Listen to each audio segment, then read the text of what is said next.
All right, Shalom. First and foremost, I like to give all glory, honor, and praises to Yahweh, Bahashem, Yahushai. Double honors to the apostle elders of Great Millstone who rule well. And salutations to all you brothers out there pushing this word in love, truth, sincerity, and humility. Once again, it's the brother Shati from the Chicago camp, coming back to you with our hope. This is another quick and edifying sit down. And hopefully you can hear. I'm outside the resort area. It's not too windy. I know you can probably hear the water splashing in the background, a little bit of music, but nonetheless, with all this going on, hopefully you can still hear me. But nonetheless, I saw something on the interweb today, and it was saying how with the hyperinflation, basically it's going to take $11,400 more for people to be able to keep up and still afford the basic necessities. $11,400 to be able to keep up with buying the bare necessities. I had a chance to watch a video on TikTok, and it was concerning this nurse and her husband. And she said she's a nurse and she does pretty well for herself, and her husband does pretty well. So they probably draw in 6 figures. She said they got 3 children. They live in a meager house, 1,100 square feet. And she said at the end of the day, after her husband working overtime pretty much damn near every single day, and her hourly wage, at the end of the week they're left with $200. So at the end of every month they only have $400. 400. And this chick broke down in tears because she was just like, what am I going to do? I was told if I do X, Y, and Z, keep my nose clean, that everything should be okay. And she was like, every day I'm stressed out because I don't know what to do, because we're doing all we can. She's like, I'm even going back to school and things are just not working out how she thought it would be. Things are not working out how she was taught by her parents and her parents before that. You know, which goes to show, as many of the men of the Lord have been saying and putting in many videos, that the American dream is done. Okay? People that are realizing that the American dream has always been a nightmare. Okay? You got Edomites from all walks of life realizing that they've been had. You got the rich realizing they've been had. The middle class realizing they've been had. The poor realizing that they've been had.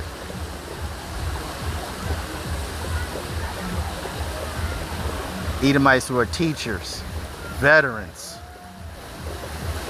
police officers, they're all recognizing that they have been had.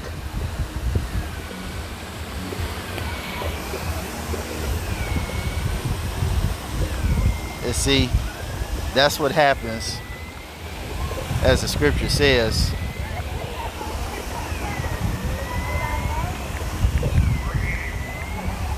when you trust in Egypt.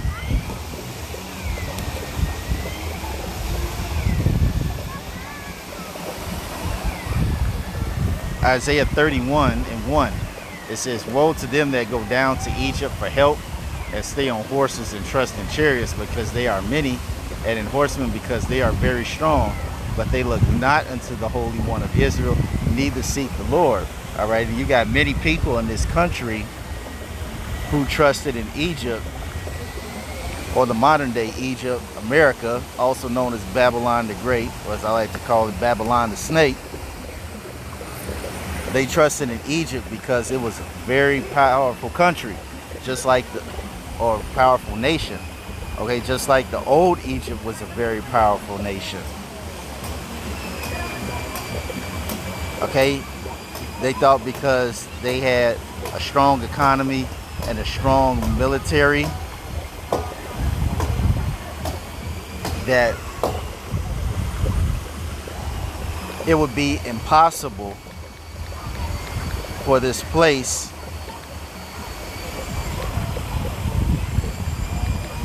to ever collapse.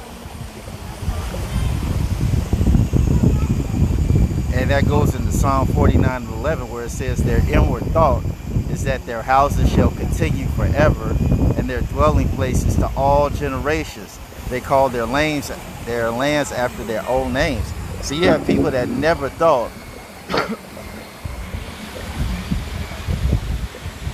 that in all of their lifetime that they would see the point in which they are witnessing their pride and joy, their baby, fall to ruins. Because 30 years ago, you had folks talking about what they're going to be doing 30, 40, 50 years from now. Talking about, yeah, I'm going to do this, work my job, or I'm going to start a business. Work that for a little bit, then be able to retire, build a home in another country, and then life will be gravy. All right?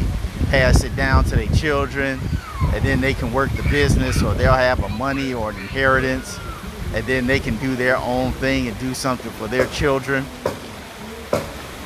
And now they're realizing not only is it no hope for them, but it's no hope for their children. And that's making them even more depressed. Because they're like, dude, if we can't make it, and we grew up in a time where we had the opportunities to make it, and you had a lot more leeway in making mistakes, and we still turned out all right, how much less our children that pretty much are in a world where everybody's morally corrupt and the ability to move forward financially is damn near impossible because of all this hyperinflation and an economy that has pretty much been built to fail since day one. And that's why the scripture says that thick clay. Habakkuk 2:6, it says, shall not all these take up a parable against him and a taunting proverb against him, and say, woe unto him that increaseth that which is not his. How long? And to him that ladeth himself with thick clay. All right, because you got all these people in America that were under the illusion that America had a great economy because it had great business and financial savvy. When in all actuality, the only reason why America is great is because of rape, robbery, and murder. Okay? And now America is falling because of its rape, robbery, and murder. Just as when you read in Galatians 6 and 7, I could probably say it verbatim, where it says, be ye not deceived, God is not mocked, for whatsoever a man soweth, that shall he also reap. See, America got all its riches, all right, by rape, robbery, and murder, and exploiting all the other nations to its benefit. And now we're at the point where all these nations are spoiling America to its ruin. And let me get that too. Woe, spoiled. I think that's in Ezekiel. Woe to thee that was spoiled. Nope, that's Isaiah 33:1. It says, woe to thee that spoilest, and thou wast not spoiled, and dealest treacherously, and they dealt not treacherously with thee. When thou shalt cease to spoil, thou shalt be spoiled. And when thou shalt make an end to deal treacherously, they shall deal treacherously with thee. Okay? And this is also helping to accelerate the downfall of America.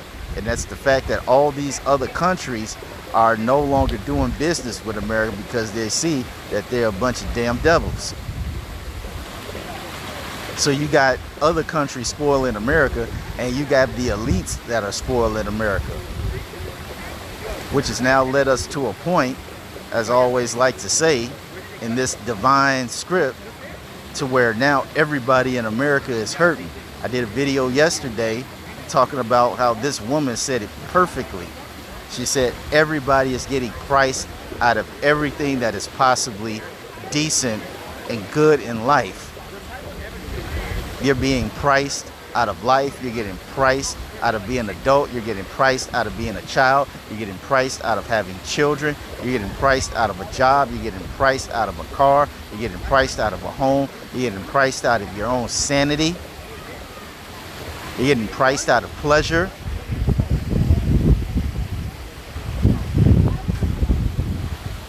Okay, this is a huge reason why prescription drugs such as antidepressants and opiates are at an all-time high, because folks cannot deal with the pressure of having it all, and now it's been taken away.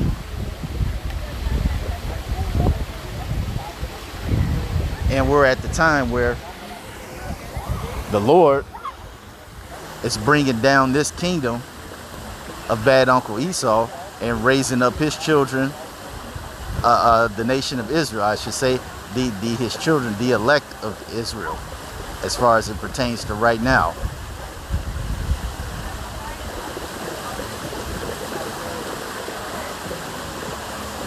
Okay, no one would ever believe in their wildest dreams that the day would come where one or two people who make six figures, that would not be enough money to live on.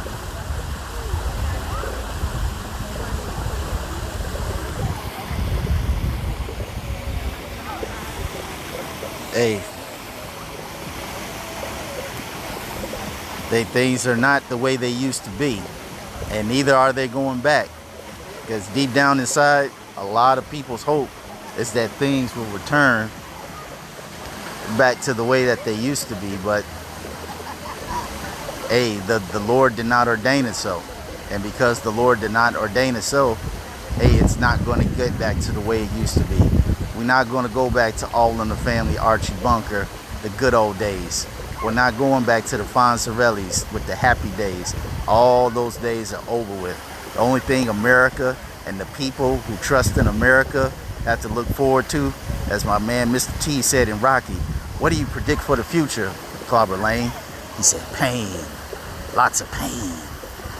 That's the only thing America's got to look forward to, all right? But we, the children of Israel, hey, we all know that our hope ain't in this place. So the quicker this place falls, hey, the quicker we get into the kingdom. So that's all I wanted to say on this. Hope you all were edified. Till the next time, we're going to say shalom.